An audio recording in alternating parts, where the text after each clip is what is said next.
2021학년도 4월 우리 문제를 같이 보도록 하겠습니다. 1번 문제부터 보죠. 가나의 입장으로 적절한 것은입니다. 가를 보시면 윤리학은 모든 도덕 선미자들에게 타당하게 적용할 수 있는 도덕 규범의 일관된 체계를 구축하여 이를 정당화하는 것에 주력해야 된다, 이렇게 얘기하고 있네요. 그러면 규범 윤리학 중에서도 도덕 규범의 일관된 체계를 만들고 정당화하는 것에 주력한다, 이렇게 얘기하고 있으니까 이론 규범 윤리학에 대한 설명이라고 이야기할 수가 있겠습니다. 나를 보시면 윤리학은 한 문화권 안에서 나타나는 도덕 규범이 개인의 도덕 판단과 사회 제도 유지에 미치는 영향을 관찰하고 이를 객관적으로 기술하는 것에 주목하고 있다라고 하고 있으니까 기술 윤리학이다 라고 볼 수가 있겠네요. 자, 그러면 1번 보시면요, 도덕 명제에 대한 가치 판단보다 사실 판단을 강조한다라고 하는데, 도덕 판단을 요구하고 있는 이론 규범에서는 가치 판단을 강조하겠죠. 사실 판단은 이제 가치 중립적인 판단을 요구하는 그런 입장에서 강조해야 될 그런 내용입니다. 2번, 도덕적 삶의 지침이 될 수 있는 규범의 원리를 정립한다. 그러면 이론 규범 윤리학이 되겠네요. 3번, 도덕적 관습에 대한 서술보다는 도덕 문제 해결을 우선시한다. 서술을 중시해야 되겠죠. 서술을 중시하는 게 기술 윤리학이죠. 도덕 문제 해결을 우선시하는 건 실천 규범 윤리학의 특징이다 라고 볼 수가 있겠네요. 4번, 도덕 현상을 관찰할 때 해당 문화의 특성을 배제한다 되어 있는데, 배제하는 게 아니라 해당 문화의 특성을 있는 그대로 기술하는 것이죠. 5번, 도덕 규범의 제시보다 도덕 언어의 분석을 중시한다 그러시면 메타 윤리학의 특징이 되어버리죠. 도덕 언어의 분석 중시는 메타 윤리학의 특징이 되어버리기 때문에 가, 나 둘 다 해당되지 않는 거다, 이렇게 생각해 볼 수가 있겠네요. 정답은 2번 되겠습니다. 2번 문제 넘어가겠습니다. 2번, 가불 사상가들의 입장으로 적절한 것은입니다. 어떤 행동이 아무런 경향성 없이 오로지 의무로부터 비롯될 때 그 행위는 도덕적 가치를 갖게 된답니다. 행위의 도덕적 가치는 행위의 결과가 아닌 이성적 존재자의 의지, 즉 이걸 줄여서 얘기하면 선의지가 되겠죠. 선의지에 달려있다, 이렇게 얘기하시니까 칸트 선생님의 입장이다 라고 볼 수 있겠습니다. 을을 보시면요, 어떤 행동이 공동체의 쾌락을 감소시키는 경향보다 증가시키는 경향이 크다면 이는 공리의 원칙에 일치한다. 모든 쾌락은 강도, 지속성, 확실성 등의 7가지 기준으로 그 양을 측정할 수 있다, 이렇게 얘기하시니까 공리의 원리를 강조하시고 있는 공리주의 사상가가 될 텐데, 그 중에서도 쾌락을 양적 측정을 강조하면서 7가지 기준을 제시하신 분은 벤담 선생님이시죠. 벤담의 입장이다 라고 볼 수가 있겠네요. 자, 그러면 1번, 칸트는 의무와 일치하는 모든 도덕 행위는 도덕적 가치를 지닐 수 있다. 이게 계속해서 시험 문제가 나오고 있는 그런 문장이잖아요.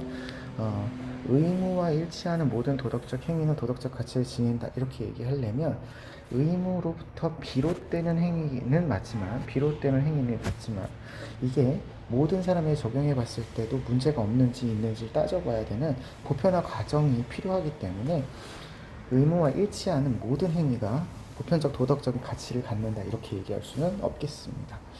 그래서 좀 더 쉽게 그냥 의무 그러시면 개인이 세우는 준칙이라고 생각하라고 말씀드렸고요. 도덕적 법칙 그러시면 보편적 도덕 원리다, 이렇게 생각하시면 더 좋겠다라고 말씀을 드렸죠. 그래서 모든 준칙이 모든 보편적 도덕 법칙은 아니다 라는 것으로 기억해 두시면 좋겠다라고 말씀을 드렸습니다. 2번, 도덕 법칙은 이성적 존재의 행복 실현을 위한 조건적 명령이다 라고 했는데요. 도덕 법칙이 행복 실현이라는 결과를 추구하지 않고요. 조건적 명령도 아닌 무조건적 명령인 정언 명령의 형식이죠. 그래서 두 개의 모두 잘못된 설명이라고 볼 수 있겠네요. 3번 행위가 가져올 양적 쾌락보다 질적 쾌락을 중시해라 이렇게 되어 있는데 벤담은 양적 공리주의자죠. 양적 공리주의자이기 때문에 양적 쾌락을 강조하게 됩니다. 4번 사회적 유용성 산출을 도덕과 입법의 원리로 삼아야 된다. 그렇죠. 사회적 유용성 산출이라고 하는 게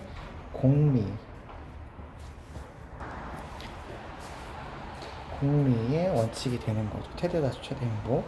이게 도덕과 입법의 원리다. 도덕과 입법의 원리다. 이렇게 보고 계시니까 맞는 거라고 보시면 되겠습니다. 특히 도덕과 입법의 원리라고 하는 책을 벤담이 또 쓰셨기 때문에 이거 벤담의 입장이라는 걸 더 확실하게 알 수 있을 것 같아요. 5번 가불이고요. 행위 도덕성을 평가하는 기준은 결과가 아닌 동기다 그러시면 칸트는 맞고요. 벤담 선생님은 최대에서 최대 행복이라는 결과가 중요하겠죠. 그래서 한 사람은 맞고 한 사람은 틀리는 거니까 틀린 답이라고 볼 수가 있겠네요. 정답은 4번 되겠고요. 3번 보겠습니다. 기억의 내용으로 적절한 것은 입니다. 예술의 목적은 모든 인간에게 타인에 대한 사랑을 갖게 하는 거래요. 타인에 대한 사랑을 갖게 하는 거고 인류를 하나 되게 만드는 것이랍니다. 따라서 예술가는 인류가 예술 작품을 통해서 사랑이라는 보편적인 감정을 교류하고 공감할 수 있도록 이바지해야 된답니다. 그러니까 예술이라고 하는 것이 도구가 되어서 다른 말로 수단이 되어서 사랑이라는 보편적인 감정을 교류하게 하고 공감할 수 있게 하는 게 목적이다 라고 보고 있으니까 예술은 수단이라고 보는 거죠. 그러면 도덕주의에 해당하는 내용이 되겠습니다. 그런데 어떤 사상가는 예술의 목적이 예술을 위한 예술을 해야 된다. 예술을 위한 예술을 추구해야 된다. 예술가에게 윤리적 공감은 용납될 수 없는 구태의연한 양식에 불과하다. 이렇게 얘기하고 있으니까 예술이 다른 것을 위한 목적이 될 수 없다. 이렇게 얘기하시는 심리주의적 관점이죠. 물론 사상가별로 우리가 생각해 볼 수 있겠지만 칸트를 제외하고 나머지 사상가들은 크게 사상가별로 구분하기보다는 도덕주의나 예술주의로 구분해서 문제를 풀어주시는 게 훨씬 더 좋을 것 같습니다. 그렇게 봐주신다면 이게 도덕주의 입장에서 심리주의를 비판하는 내용이라고 보시면 되겠어요. 1번 예술은 인류의 증진을 목적으로 삼아야 한다라는 게 도덕주의에서 강조하고 있는 거죠. 그런데 심리주의에서는 그렇지 않기 때문에 1번이 정답이라고 볼 수 있겠네요. 2번 예술은 사랑의 감정을 교류하기 위한 수단이 아니다 라고 얘기하지 않죠. 수단이라고 얘기하고 있죠. 3번 예술가는 예술 그 자체만을 목적으로 추구해야 된다라는 건 심리주의에서 강조하고 있는 거죠. 네. 그 다음에 4번 예술은 도덕적 가치보다 심리적 가치를 지향해야 한다라는 것도 심리주의가 이야기해야 되는 거고, 예술가의 사명은 인간의 이타적 품성 함양과 무관하다 하면 안 되죠. 도덕적인 가치와 관련이 있다라고 얘기해야 되니까 정답은 1번 되겠습니다. 4번 문제를 보도록 하죠. 가불의 입장으로 적절한 것만을 보기에서 있는 대로 고른 것입니다. 가부의 입장을 보시니까요. 생식세포 유전자 치료는 유전병 퇴치에 의학적으로 유용함으로 허용되어야 된다. 이렇게 얘기하고 있네요. 색깔을 다른 색으로. 네. 이러한 치료는 새로운 치료법 개발을 통해서 경제적 가치를 창출할 수 있고, 자신의 유전적 질환을 자녀에게 물려주지 않으려는 부모의 자율성을 보장하는 그런 내용이 된다라고 이야기합니다. 그에 비해서 을은요, 생식세포 유전자 치료를 허용해서는 안 되는데 이러한 치료는 의학적으로 불완전하답니다. 불완전해서 후세대의 부정적인 결과를 초래할 수 있고, 또한 치료의 영향을 받는 후세대의 동의를 얻지 않은 채 그대의 유전자를 개량하는 데 악용되는 것이기 때문에 문제다라고 보고 있습니다. 생식세포 유전자 치료와 관련된 두 사람의 입장인 거죠. 자, 갑을 보시면 자녀의 유전병을 예방하려는 부모의 선택 존중 얘기 나와 있죠. 여기 위에 설명으로 나와 있기 때문에 이거는 정답이다 이렇게 볼 수 있겠고요. 니은 생식세포 유전자 치료는 경제적 효용에 기여하지 못한다. 아니죠. 경제적 가치를 창출할 수 있다 라고 보니까 기여하지 못하는 건 잘못됐네요. 디귿 생식세포 유전자 치료에는 후대의 자율성을 침해할 수 있다. 그렇죠. 후세대의 동의를 얻지 않았기 때문에 자율성을 침해할 수 있게 됩니다. 리을 생식세포 유전자 치료로 인해 발생할 의학적인 결과를 고려해야 된다. 그렇죠. 여기 치료로 인해서 나타나는 의학적인 유용성, 치료에 대한 의학적인 불완전성 이런 것들을 고려하고 있으니까 둘 다 고려한다 이렇게 보셔야 되겠네요. 정답은 4번 되겠습니다. 5번 문제 보시죠. 갑은 부정, 을은 긍정의 대답을 할 질문으로 가장 적절한 것은입니다. 갑. 정보사회에서 정보의 질은 인류의 삶의 향상에 영향을 미친답니다. 그래서 양질의 정보를 생산할 수 있는 환경을 만드는 인류의 발전을 도모해야 된답니다. 여기에는 동의하신대요. 정보에 대한 배타적인 소유권을 보장하면 정보 생산자는 정보를 생산하는 데 들어간 노력에 대한 정당한 보상을 받을 수 있고 이렇게 되면 양질의 정보를 생산할 거다 이렇게 얘기했더니 갑이 그렇지 않다. 정보에 대한 배타적 소유권을 인정하게 되면 정보 사용에 제약이 생겨서 양질의 정보 생산을 방해하고 정보는 인류의 집단적 경험과 지식에 축적된 공동의 자산이기 때문에 정보에 대한 배타적 소유권을 인정할 수 없다. 그랬더니 을이 아니다. 정보에 대한 배타적 소유권을 보장되지 않으면 생산자의 경제적 이익이 보장되지 않아서 창작 의욕이 감소시킬 것이다. 그러면 양질의 정보 생산을 방해해서 인류의 발전을 저해한다. 이렇게 얘기하고 있으시는 거네요. 그러면 갑의 입장은 정보 공유론의 입장이고 을의 입장은 정보 사유론의 입장이다. 이렇게 알 수 있을 것 같습니다. 자, 그러면 1번 양질의 정보는 인류 발전을 도모하는 데 이바지한대요. 이거는 좋은 질의 정보가 인류의 발전에 이바지한다라고 하는 내용은 둘 다 이야기하는 거죠. 둘 다 이렇게 얘기하는 거죠. 양질의 정보 생산 이렇게 얘기하는 거라서 둘 다 동의하는 말이고요. 2번 정보는 모두가 자유롭게 이용할 수 있는 공동의 자산이다. 그러면 공유론에서는 공동의 자산이겠지만 사유론에서는 개별적인 소유권을 인정을 해야 된다라고 이야기하겠죠. 3번 양질의 정보를 생산할 수 있는 환경이 조성되어야 된다는 것 두 사람이 모두 동의하는 내용이었습니다. 4번 경제적 보상이 없어도 정보 생산자의 창작 의욕이 증대된다 그러는 건 경제적 보상이 없어도 된다라는 거니까 개인의 어떤 정보에 대한 사적 소유권을 인정하지 않는다라는 것이라서 공유론에서는 맞고 사유론에서는 틀리게 되는 거죠. 5번이 정답이 되겠네요. 정보에 대한 배타적 소유권의 보장은 양질 정보 생산에 기여한다. 사유론에서는 기여한다고 보고 공유론에서는 오히려 방해한다. 이렇게 보고 있죠. 그래서 정답은 5번 되겠습니다. 6번 문제로 넘어가도록 하겠습니다. 6번 가의 가불병 사상가들의 입장을 나의 그림으로 표현할 때 A에서 D에 해당하는 적절한 진술만을 보기 위해서 있는 대로 고른 것은 입니다. 자, 갑을 먼저 보시면요. 사람들은 동물의 권리를 믿는다고 공언을 하면서도 동물을 상업적인 목적이나 실험의 용도로 사용하는 것을 전면적으로 금지하지 않아서 이는 삶의 주체인 동물의 권리를 침해하게 된다고 봅니다. 삶의 주체인 동물의 권리를 이야기하시는 분은 레건 선생님이시죠. 레건. 2번 벼락에 쓰러진 참나무를 땔감으로 사용되지만 대지 공동체의 구성원으로 존중되어야 된답니다. 참나무가 대지 공동체의 구성원으로 존중되어야 된답니다. 한 그루의 나무가 죽고 다른 종들은 그것을 소비하며 혜택을 보게 되는데 이처럼 대지의 공동체는 무한히 상호 의존적이다 라고 해서 참나무 자체도 대지의 공동체 구성원으로서 존중해야 된다. 그러면 생태 중심주의 윤리 사상가죠. 레오폴드 선생님이 되실 것 같습니다. 병씨를 보시겠습니다. 인간이 설계한 기계는 목표 지향적인 활동을 보이지만 독립적인 존재로서의 고유의 선을 지니지 않는답니다. 그러나 모든 유기체는 고유의 선을 지니기 때문에 그들 자체가 목표 지향적 활동의 중심이 된다.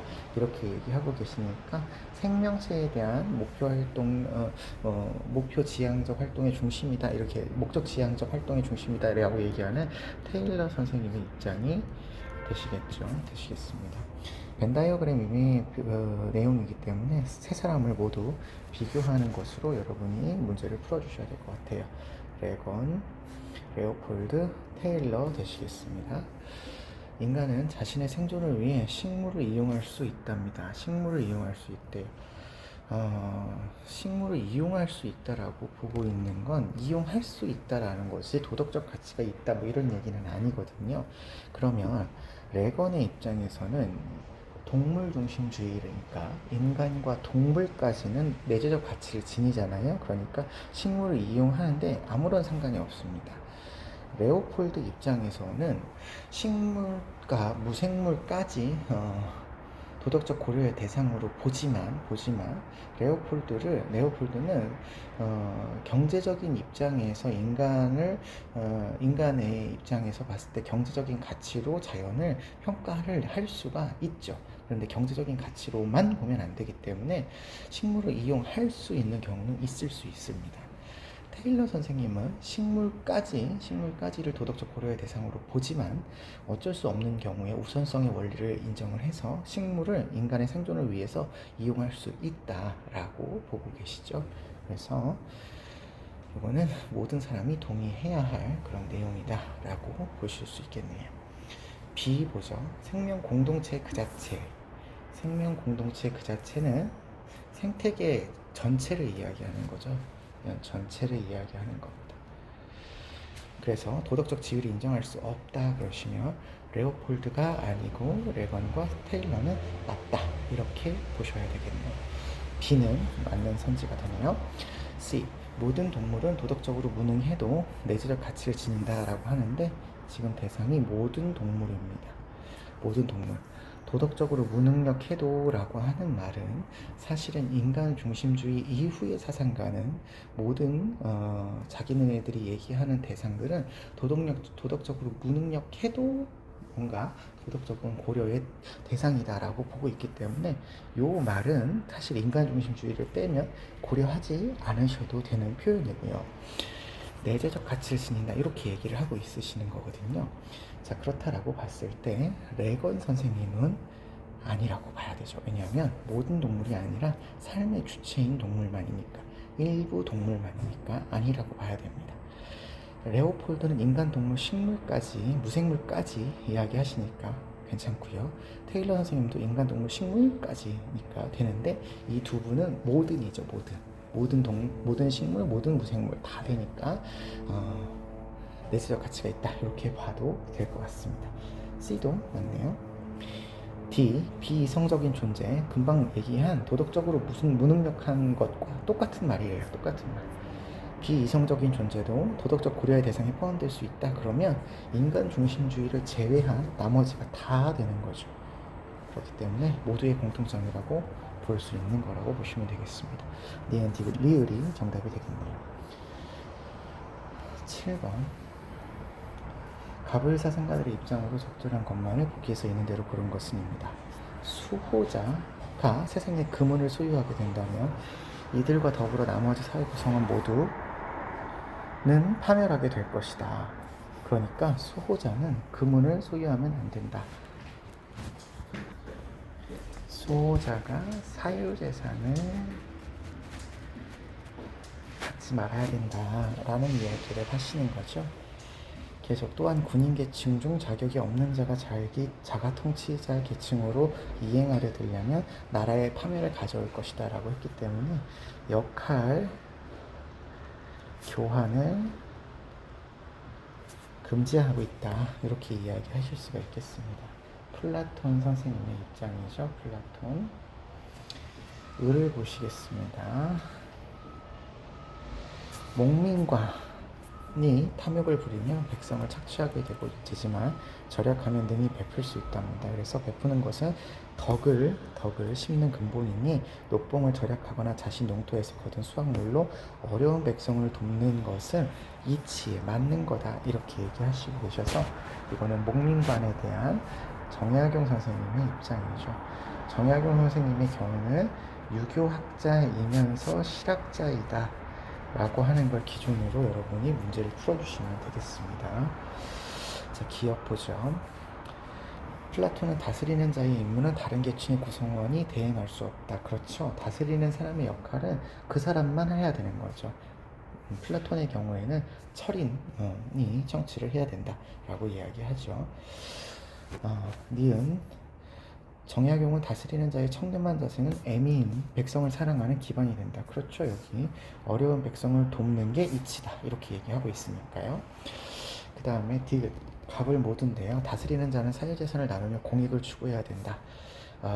갑은 그 사유재산이 아예 없어요. 아예 없어서 이런 얘기를 할 수가 없고, 을의 경우는 사유재산을 나누면서라고 하는 것이니까 뭐 녹봉을 절약하는 거니까 자기 농토에서 거둔 수확물이니까 이런 것들은 될 수 있는 표현이라고 볼 수가 있겠죠. 그 다음에 리을 다스리는 자는 절제의 덕을 갖추고 직분을 다해야 된다. 그렇죠. 절제라고 하는 덕은 플라톤에게는 모든 계층에게 필요한 덕목이었죠. 그런데 목민과는 절약하면서라고 하는 표현이 나오기 때문에 절제의 덕이 필요하다라고 얘기할 수 있겠습니다. 목민과는 청렴하고 절제하고 검소한 생활을 해서 백성을 위하는 정치를 해야 된다고 보시는 게 정약용 선생님의 입장이 되시니까요. 두 분 모두 다 맞는 표현이다 라고 볼 수가 있겠네요. 4번이 정답이 되겠습니다. 8번 문제로 넘어가겠습니다. 다음을 주장한 사상가가 부정의 대답을 할 질문으로 적절한 것은 입니다. 최선의 국가 체제는 인간이 아니라 이성의 법칙이 지배하는 공화적 체제라고 보고 있습니다. 국가들은 사회계약의 이념에 따라 하나의 국제연맹을 결성을 하게 되는데 국제법을 통해서 영원한 평화에 들어설 수 있게 된답니다. 또한 세계시민법은 보편적 우호 조건들로 국한되어 있어야 된답니다. 그러면 이거는 칸트 선생님이 이야기하시는 영국 평화와 관련된 이야기가 되겠죠. 칸트 선생님의 공법에 대한 이야기가 될 것 같습니다. 국내법, 국제법, 그리고 여기는 국제법, 세계시민법, 이런 식의 법으로 다스려야 된다, 이렇게 얘기하고 계시는 거네요. 1번 모든 사람은 다른 나라를 방문할 권리를 가지고 있는가? 그렇죠. 다른 나라를 방문할 때 다른 나라에서 그 외국인에 대해서 나쁜 짓을 하지 않는 한 환대할 수 있는 권리를 가지고 있으니까 방문할 권리가 있다라고 볼 수 있겠습니다. 2번 세계 평화를 실현하기 위한 노력은 인간의 도덕적인 의무인가? 그렇죠. 도덕적인 완결이 칸트에게는 목표가 되기 때문에 세계 평화를 유지하는 것이 도덕에 따르는 것이다, 이성의 법칙에 따르는 것이다, 이렇게 볼 수 있겠네요. 3번 세계 평화 실현을 위해서 정치와 도덕은 합치가 되어야 되는가? 그렇죠. 칸트는 도덕적인 것이 곧 모든 것의 기준이 되기 때문에 바람직하기 때문에 정치도 도덕적인 것이어야 된다라고 보는데 동의할 것 같습니다. 4번 개별 국가들의 정치 체제는 세계 평화 실현에 영향을 주는가? 그렇죠. 공화정 체제이냐 아니냐에 따라서 달라지기 때문에 영향을 준다라고 볼 수 있겠고요. 5번 국제법에 따라 국가들은 하나의 세계 공화국을 수립해야 되는가? 여기 하나의 세계 공화국이라고 하는 거는 세계 정부를 이야기하는 건데 칸트 선생님의 입장에서 보았을 때는 세계 정부는 개별 국가의 주권을 침해할 수 있기 때문에 반대하는 입장을 보이시고 있으시죠? 정답은 5번 되겠네요. 9번 보겠습니다. 가불 사상가들의 입장으로 가장 적절한 것은 입니다. 천무적 재능의 분포가 공동의 자산으로 생각해야 된답니다. 여러분, 이 천부적 재능이냐 천부적 재능의 분포냐 이거 구분해야 되죠. 천부적으로 보다 유리한 처지에 있는 사람들은 아주 불리한 처지에 있는 사람들의 여건을 향상시켜준다는 조건에서만 그들의 행운에 의해 이익을 볼 수 있다. 이거는 차등의 원칙을 설명하고 있으니까 롤스 선생님의 입장이다 라고 볼 수가 있겠습니다. 그에 비해서 을을 보시면 자연적 능력의 분배를 공동의 자산으로 간주하는 것은 개인의 소유 권리를 침해한다. 공동의 자산이 아니라는 거죠. 개인의 자산이라는 거죠. 장기적인 안목에서 볼 때 삶을 뛰어난 능력 때문에 일부 사람들이 많은 것을 얻게 되어도 다른 사람들은 그만큼 잃게 되는 총액 불변의 게임이 아니다. 능력 때문에 많은 것을 얻게 되어도 괜찮다. 소유 권리론을 이야기하시는 분이네요. 그러면 노직 선생님이 되시겠죠.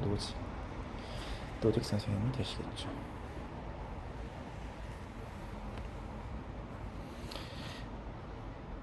1번 롤스는 천부적 재능에 비례해서 사회적 지위가 결정되어야 되는데 천부적 재능이 그러면 많으면 사회적 지위도 높은 지위가 얻어야 되잖아요.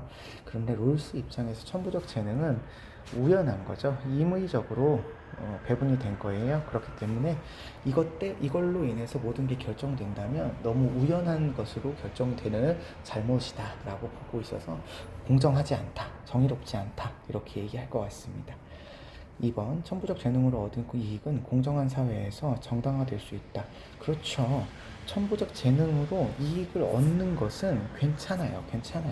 천부적 재능 자체는 개인의 소유니까 이것을 자신의 소유로 삼을 수는 있습니다. 그런데 공정한 사회라고 한다면 그것을 위에 나온 대로 아주 불리한 처지에 있는 사람들의 여건을 향상시켜 준다는 조건에서 썼을 때 개인적으로 소유할 수 있는 정당화가 이루어지죠. 2번이 정답입니다.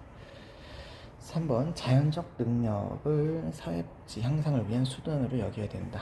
그럴 필요가 없죠. 사회복지는 가난한 사람들을 도와주는 건데 그런 것을 위해서 써야 하는 어떤 마땅한 의무가 있는 것은 아니고 개별적으로 쓸 수 있는 어떤 선택은 할 수 있겠죠. 4번 자연적 능력으로 얻은 지식은 전형적인 원리에 따라 분배되어야 된다라고 하는 건 롤스의 입장이고요. 노직은 비정형적인 원칙을 강조하시죠. 5번 천부적 재능의 분포가 임의적이라는 사실은 정의롭지 않다. 롤스 입장에서 봐도 정의롭지 않다. 임의적이라고 하는 게 뭐 나쁘다 이러진 않고 그냥 임의적이라고 보고요. 노직 선생님 입장에서도 임의적으로 내가 가진 거지만 내 거다 이렇게 보기 때문에 정의롭지 않지 않죠. 그래서 두 사람 모두 동의하지 않을 그런 선지였습니다. 10번 넘어가겠습니다. 다음 사상의 입장에서 문제 상황 속 A에게 제시할 수 있는 조언으로 가장 적절한 것은 입니다. 세 개의 갈대가 땅 위에 서려면 서로 의지해야 된답니다. 만일 그 가운데 한 개를 제거해버리면 두 갈대는 서지 못하고 그 가운데 두 개의 갈대를 제거해버리면 나머지 한 개 역시 서지 못하기 때문에 이것이 있기 때문에 저것이 있고 이것이 없기 때문에 저것이 없다라고 하는 상호 의존성, 상호 보완성을 강조하고 있는 불교 사상이 되겠죠. 불교 사상이 되겠습니다. 특히 이렇게 연기설, 인연생기설을 이야기하고 있기 때문에 불교에 가깝다라고 볼 수 있겠어요. 문제 상황 보겠습니다. 고등학생인 A는 지진으로 인해 삶의 터전을 잃은 이재민의 소식을 듣게 되었고 안타까움이 마음이 든 A는 얼굴도 모르는 그들을 위해서 모아 놓은 용돈을 기부해야 될지 고민하고 있답니다. 불교 입장에서 고르시면 되겠어요. 1번 자신과 이재민은 상호 독립적인 존재. 불교에서는 모든 존재가 상호 의존적이라고 보죠. 잘못됐습니다. 2번 재난은 이재민들 스스로 감당해야 될 문제다. 상호 보완적이고 의존적이기 때문에 그들에게만 맡겨둬야 된다라는 건 독립적인 존재라는 것과 같은 말이라고 보는 거죠. 3번 자타불이 남과 나는 다르지 않다. 상호 의존적이라는 것을 깨달아 이재민들에게 선행을 베풀어라. 이게 불교에서 이야기할 수 있는 표현이네요. 4번 고정된 자아를 확립하기 위해 자비심을 발휘하라. 자비심을 발휘하는 것은 불교의 입장이지만 불교에서는 고정된 자아, 고정된 실체가 없다고 이야기합니다. 모든 것은 변하고요. 고정된 실체가 없다라고 이야기하죠. 5번 기부에 대한 집착을 벗어나면 자신의 경제적인 이익을 추구해라. 집착을 벗어나라는 표현 자체는 맞는 거지만 기부에 대한 집착을 벗어나라? 이거는 조금 조금 이상할 수 있겠지만 어쨌든 기부하는 것 자체도 집착하면 안 되기는 해요. 그런데 경제적인 이익을 자신의 경제적인 이익을 추구하라는 건 어떻게 생각하면 이기적으로 행동하라 라는 이야기이기 때문에 불교에서 추구해야 하는 그런 내용이라고 볼 수가 없겠습니다. 예, 그러시면 3번이 정답이 된다라고 보시면 되겠네요. 11번으로 넘어가도록 하겠습니다. 11번 보겠습니다. 1번 같이 보겠습니다. 가의 가불병 사상가들의 입장을 나의 그림으로 탐구할 때 A에서 D에 들어갈 적절한 질문을 보기에서 있는 대로 골라라 되어 있네요. 자, 갑을 먼저 보시면 법적으로 집행되는 사형 외에 살인죄에 대한 범죄와 보복의 동등성은 없다. 그러면 동등성의 원리를 강조하고 계시는 사상가다 생각해 볼 수가 있겠네요. 형벌에서 사형은 고통받는 인격 안의 인간성을 끔찍하게 만들 수 있는 모든 가혹행위에서 벗어나게 해주는 거다. 다른 표현으로 이야기하면 생득적 인격을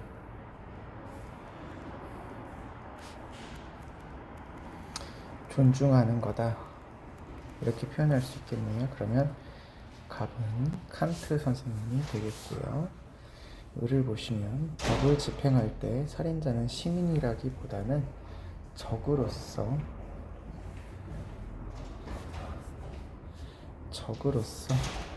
간주해야 된답니다.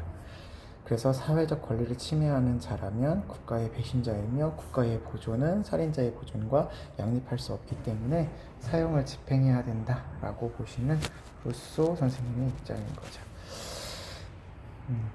병을 보시면 종신노역형은 사형 이상의 확실한 범죄 억제력을 발휘할 수 있기 때문에 인간 행동의 규제는 필요 이상의 잔혹하고 일시적인 고통보다 효과가 확실한 지속적인 고통을 반복될 때 좋으니까 사형보다는 종신노역형이 좋다라고 이야기하시는 베카리아 선생님이 되시겠네요. 자, 그러면 플로우차트 문제니까요. 해당되는 사람들끼리 좀 비교를 해서 문제를 풀어봐야 될 것 같습니다. 갑은 칸트였고요. 을은 루소, 병은 베카리아였죠. A 보시면 사형은 살인자의 인간의 존엄성을 존중하는 형벌이냐라고 이야기를 한다면 칸트는 그렇다라고 봐야 되죠. 고통받는 인격을 사형을 통해서 고통에서 벗어나게 해주는 역할을 하기 때문에 그렇습니다. 그런데 루소는 살인자의 인격을 존중하지 않는 거죠. 적으로서 상대방을 제거하는 거니까 시민을 보호하기 위한 수단인 거죠. 베카리아 선생님은 사형에 반대하니까 당연히 인간을 존중하지 않는다라고 이야기할 것 같고요. B를 보시면 범죄자에 대한 형벌 부과는 사회계약에 근거해야 되느냐? 루소 사회계약에 근거하죠. 베카리아도 사회계약에 근거하게 됩니다. 그러면 이거는 잘못된 설명이 되겠고, C 사형은 시민들의 생명 보호를 위한 수단적인 형벌이냐? 루소는 수단적인 형벌이라고 보죠. 시민들을 보호하기 위한 거죠. 이거 맞는 설명이네요. D. 형벌의 목적은 범죄로 인한 사회적 해악을 방지하는 것, 범죄 예방 효과를 노리는 것. 그러면 예방주의적 관점이니까 베카리아 선생님이 된다라고 볼 수가 있겠네요. 정답은 그러면 A, C, D에 해당하는 5번 기억 디글리을이 되겠습니다. 12번 보죠. 다음을 주장한 사상가 입장으로 적절한 것은입니다. 종교적인 인간은 자연에서 세속적인 것과는 전혀 다르게 드러난 성스러움, 여기 있는 성스러움이 성현이죠. 성스러움이라고 하는 것을 체험하게 되며 이를 숭배하신답니다. 거룩한 돌이나 나무는 단순한 돌이나 나무여서가 아니라 성스러움이 드러난 존재이기 때문에 숭배의 대상이 된답니다. 한편 비종교적인 인간이라면 탈신성화된 세계에 살기를 바라며 이러한 성스러움을 거부하고 하지만 결국은 자신의 의식하지도 못할 때에도 여전히 종교적인 행동에서 해방되지 못할 종교적인 행동을 한다라고 보고 계시기 때문에 엘리아데 선생님이 되시겠죠. 엘리아데의 종교적인 인간과 비종교적인 인간을 이야기하는 성과 속 내용이라고 생각하시면 되겠습니다.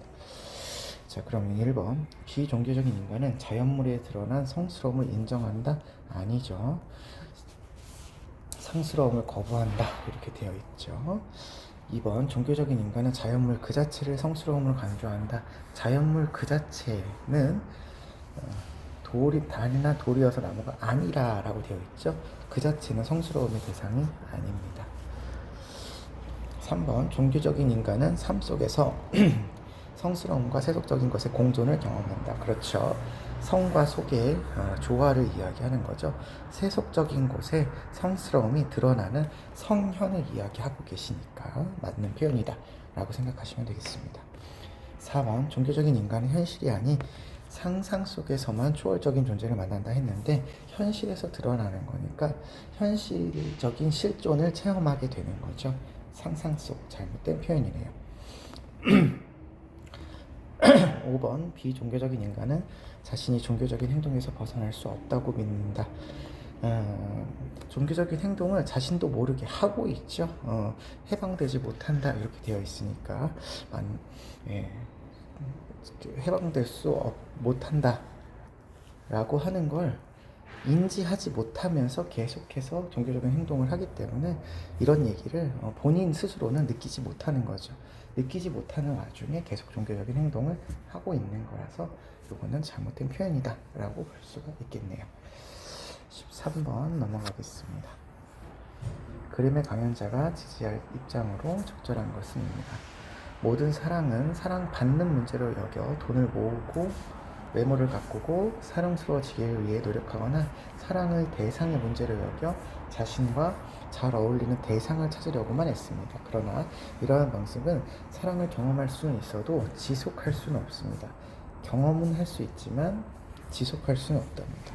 사랑이 실패하지 않기 위해서 사랑의 참된 의미를 깨닫고 사랑의 기술을 배워야 됩니다. 기술을 배워야 됩니다. 사랑은 본래 주는 것이지 받는 것이 아니며 받기 위해 주는 것도 아니라는 거죠. 사랑은 상대방의 성장에 대한 적극적인 관심을 가지고 자신이 가진 내면의 모든 능력을 그에게 주는 활동이다 라고 이야기하시니까 에리 프롬이 이야기하시는 사랑에 대한 설명인 거죠. 1번 사랑은 실패의 원인을 자신에게서 찾으면 안 된다. 자신에게서 찾아야 되겠죠. 기술이 부족했다거나 잘못된 생각을 하고 있다. 여기에 문제라는 거죠. 2번 외적인 조건만 갖추면 누구나 사랑을 지속하게 된다? 아니죠. 외적인 조건에서 찾으려면 안 된다. 이렇게 얘기하고 있기 때문에 외모를 가꾸는 거 이런 거는 대상의 사랑받는 어떤 사랑을 이야기하니까 잘못된 사랑인 거죠. 사랑의 본래적인 참된 의미를 깨달아야 되겠죠. 3번 사랑은 상대방의 성장과 발전에 참여하는 능동적 활동이죠. 그렇죠. 상대방의 성장에 관심을 갖는 것 이거 이제 책임이라고 이야기하고 있죠. 4번 자신의 이상형을 발견한 사람은 노력 없이도 사랑을 유지한다. 아니에요. 사랑은 기술입니다. 기술. 배워야 돼요. 배워야 돼요. 5번 사랑을 받으리란 기대가 있을 때에만 사랑의 기술을 배워야 된다. 아니죠. 받는 문제로 여기지 말아라 라고 이야기하고 있기 때문에 이거 아닌 겁니다. 적극적으로 자기가 주체적으로 사랑을 하고 있는 거죠. 3번이 정답이 되겠습니다. 14번 다음을 주장한 사람의 입장만을 보기에서 있는 대로 고른 것은입니다. 시민 불복종은 공개적이고 공정한 주목을 받으며 참여하는 것으로 공공연설에 비유할 수 있답니다. 이는 신중하고 양심적인 정치적 신념의 표현이 청원의 한 형태로 공개석상에서 이루어지고 또한 시민 불복종은 헌법과 사회 제도를 규정하는 정의 원칙들에 의해서 지도되고 정당화된다.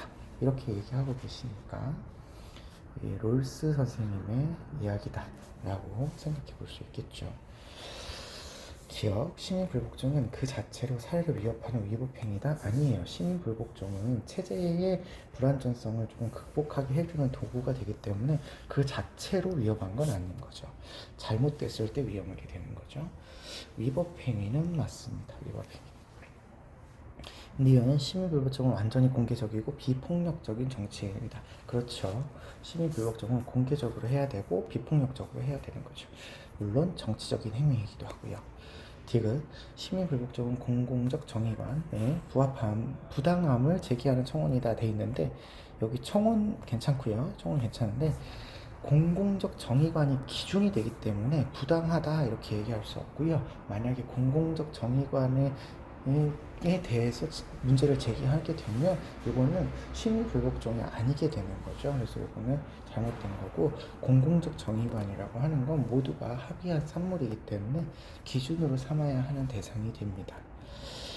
리을, 정치적 자유, 기본적 자유에 해당하는 거죠. 침해하는 법은 시민 불복종의 대상이 될 수 있어요. 맞아요. 기본적 자유에 해당하는 거니까 시민 불복종의 대상이 될 수 있습니다. 모두가 대상은 아니지만 될 수 있죠. 그래서 정답은 리을 찾아주시면 되겠습니다. 5번 보겠습니다. 갑을 사상가들의 입장으로 적절하지 않은 것을 고르시랍니다. 문상을 가서 대성 통곡하는 것은 자연의 도를 벗어나게 된답니다. 자연의 도를 벗어나면 그러면 안 된다는 얘기가 되겠죠. 사물의 본성을 배반하는 것이고, 지인이라고 하는 존재는 편안한 마음을 때를 받아들이고 슬픔이니 기쁨이니 하는 것들로부터 자유롭다 이렇게 얘기하고 있으니까 지인, 지민, 천인, 신인 다 도가에서 이야기하는 이상적인 인간상이죠.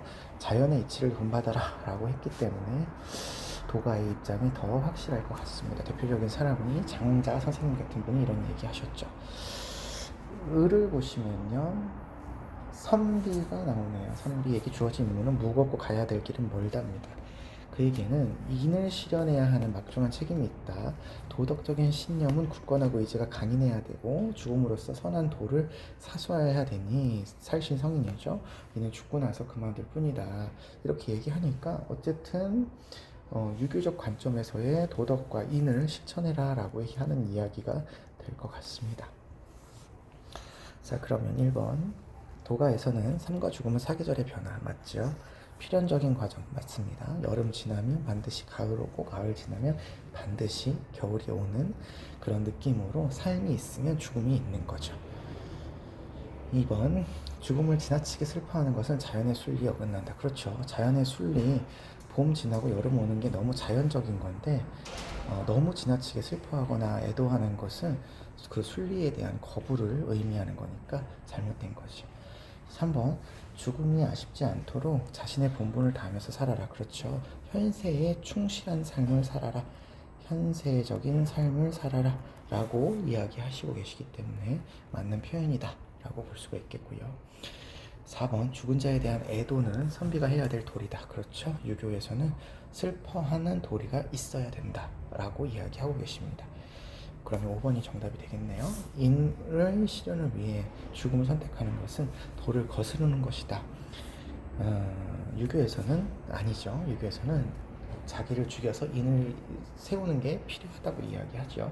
그래서 유교에서는 틀리다라고 대답해야 될 진술이기 때문에 5번이 정답이라고 볼 수 있겠습니다. 16번 같이 보겠습니다. 다음은 신문 칼럼이고요. 기억에 들어갈 내용으로 가장 적절한 것은입니다. 오늘날 인류의 과제는 기술 발달로 물질적 풍요를 누리고 있지만 생태계의 파괴나 기술 지배 현상 등의 문제에 직면하게 되었고, 이를 두고 어떤 사상가는 인류의 존속이 위협받고 있다고 진단하고 현 세대만을 고려하는 전통 윤리만으로는 이러한 문제를 해결할 수 없기 때문에 새로운 윤리가 필요하다 제시하였습니다. 특히 미리 사유된 공포 자체가 윤리의 나침반으로 기능할 수 있으며 공포의 행위는 포기가 아니라 행위를 의무로 받아들이게 하는 책임이 직접적인 동인이다 라고 주장을 하신답니다. 이러한 그의 주장은 과학기술의 부정적인 현상에 앞서 현 세대는 뭐뭐뭐뭐라는 점을 시사하고 있다 라고 얘기하고 있으신데요. 그러면 지금 여기 나와 있는 사상가는 요나스다 라고 하는 것을 우리는 알 수 있겠고, 요나스의 현 세대에 대한 입장을 고르시면 되겠네요. 1번, 아직 존재하지 않는 대상에 대한 책임으로부터 자유로워야 된다. 우리가 보통 아직 존재하지 않는 대상, 미래 세대라고 얘기할 수 있겠죠. 미래 세대에 대해서 책임지지 말아야 된다라는 얘기이기 때문에 요나스는 책임의 대상으로 미래 세대와 생태계를 집어넣고 있죠. 잘못된 표현입니다. 2번, 미래 세대 실존에 대한 책임, 그렇죠? 미진 실제는 행위 무조건적인 의무도 여기 의무로 받아들인다 이렇게 되어 있으니까 맞는 설명이 되겠네요. 1차적인 의무죠. 2번. 3번. 책임의 범위를 설정할 때 불확실한 결과를 고려하지 말아야 된다. 아니에요. 부정적인 결과에 대해서 미리 예측해서 고려하는 거죠. 확실한 것만 고려하는 게 아닙니다. 4번. 전통 윤리학의 근거로 책임의 범위를 자연 자체로 확대해야 된다. 전통 윤리학만으로는 해결할 수 없다를 주장하시고 있는 거죠. 5번. 인류의 존속을 위해 모든 존재자와 호혜적 관계를 받아들여야 된다. 아니죠. 현 세대의 일방적인 책임이죠. 일방적인 책임. 그래서 정답은 2번 되겠습니다.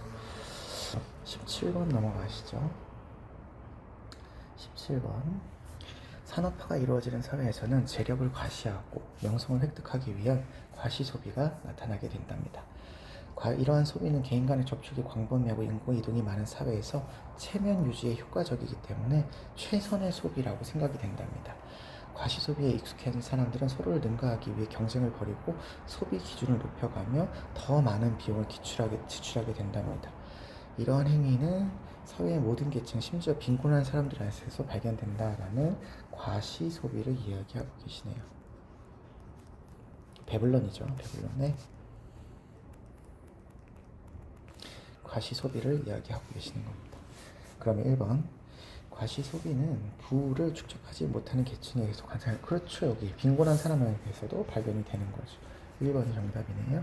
2번. 과시 소비는 명성을 획득하기 위한 경쟁이 증가됨에 따라 위축이 된다가 아니라 이 경쟁을 벌이고 소비의 기준을 높여가면 더 많은 비용을 지출하게 된다라고 했으니까 위축되지 않겠죠. 3번. 과시 소비는 개인의 경제력을 드러나기 위한 수단이 될 수 없대요. 아니죠. 과시 소비한다는 건 내가 가졌다라는 것을 드러내는 수단인 거죠. 없다. 잘못됐네요. 4번. 과시 소비 습관을 지닌 사람들은 타인과 자신을 비교하지 않는다. 아니죠. 다른 사람에게 내 재력이나 이런 것들을 알리기 위해서 하는 거죠. 서로를 능가하기 위해서 이렇게 하는 거죠. 비교하는 겁니다. 5번. 과시 소비 경향은 인구 이동이 활발한 사회에서는 나타나지 않는다 되어 있는데요. 여기 인구 이동이 활발한 사회에서는 효과적이기 때문에 최선의 소비로 여겨지고 잘 나타나게 되겠죠. 그래서 정답은 1번이다 라고 찾아주시면 되겠습니다. 18번 보겠습니다. 가불 사상가들의 공통된 입장만을 보기에서 고른 것입니다. 자신의 보존을 위해 전쟁 상태인 자연 상태에서 벗어나야 된답니다. 이를 위해서 각자는 그들이 지닌 자연권을 한 사람 혹은 하나의 합의체, 하나가 중요한 거죠. 한에 양도해야 된다. 이렇게 얘기하고 있습니다. 사회 계약 사상가 중에서 자연 상태를 이야기할 때 전쟁 상태다. 만인에 대한 만인의 투쟁 상태다. 이렇게 이야기를 하고 계시고 하나의 사람이나 하나의 인격체의 합의체에 양도해야 된다. 그러시면 절대 군주제와 같은 형태를 지지하고 계시는 홉스 선생님의 입장이다 라고 볼 수가 있으시겠죠. 그에 비해서 을은요, 각자가 가진 자연권의 집행권을 포기해요.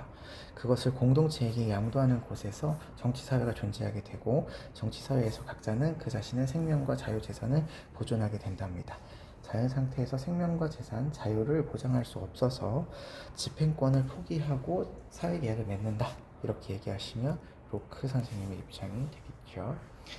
자, 공통된 입장을 고르시는 겁니다. 기업, 국가 권력은 한 사람에게 독점이 되는 것이 절대적인 권한이다. 이렇게 얘기하는데 요거는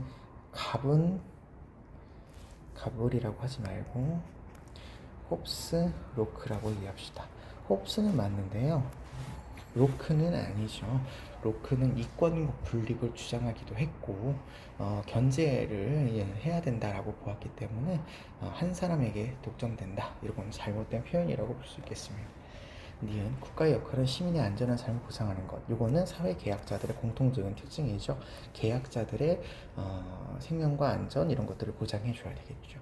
디귿 국가의 권위는 시민들의 자발적인 합의 다른 말로 계약이죠. 계약에 의해서 정당화된다. 그러면 계약론자들이라면 모두 동의할 내용입니다.